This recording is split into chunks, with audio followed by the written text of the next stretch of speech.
Well, it was also a big night last night for Hillary Clinton, who won 7 states, and it appears that she is really starting now to look ahead to November. So who will she likely face in a general election? Here with me right now, Steve Rogers, Jillian Melcher, Richard Goodstein, and Mike Shields. Richard, let me go to you. Hillary Clinton starting to get a full head of steam, if you will, and she's starting to get a little bit of pep in her step. How's it looking for her now, winning the Democratic primary, and it seems like she's also starting to focus on Donald Trump a little bit here. Right.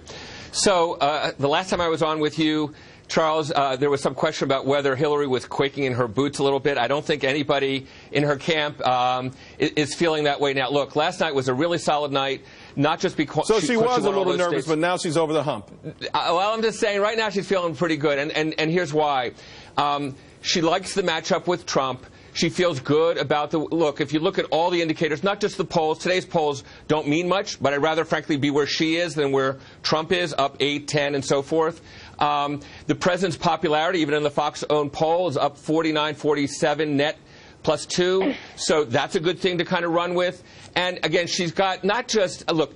Every person of color, with very few exceptions, that can mobilize themselves to get to the polls, with Donald Trump at the top of the Republican ticket, will vote. And I think a lot of middle-aged women as well, who are kind of sometime voters, will kind of feel, not just because Hillary's a woman, because they're scared to death that what a misogynist in the White House will mean. Steve, you know, I think that was the narrative when this thing started, right? Hillary Clinton, women were going to go for, and then it would be Hispanics and blacks, and all of a sudden that started falling apart. Particularly women, educated women were the first to leave, and a lot of other women.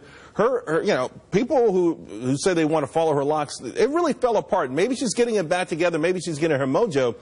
But could she beat any of the Republicans right now, the top tiered, and particularly Donald Trump? No, she's not going to beat any of the Republicans. She's not going to beat Donald Trump. As a matter of fact, she's not going to beat Donald Trump, Charles, because he's united the family. He's bringing people together. They're all coming aboard the Trump train, and so is this fellow in this picture right here. I'm not on it. I'm not on it. Yeah. That's you got to really zoom in. That's me and Donald Trump. Thank you, Trump. Thank you. I'm okay. But what do you make of it, Jillian? Because there are a lot of polls that suggest that Hillary would beat Donald Trump. Yeah. There's some that say vice versa, but you know, she is beating him in some polls. Yeah, I think that Donald Trump is Hillary Clinton's gift. I think she could not be hoping for a better situation. But what's so remarkable about this election season is you have the two most hated, the two most despised politicians. If you're looking at the unfavorability, I mean, I think they're winning because she is the only option that's viable on the left, and there's a real establishment that's congealed around her. But Julian, and I think on the right there's a lot of dissatisfaction. Who is it that hates them? And I'll speak on Trump's behalf. Who is it that hates them? The establishment, the people who have destroyed this country hate them. No, the establishment backs Hillary Clinton. The establishment is, yes, you've got labor unions congealing around her.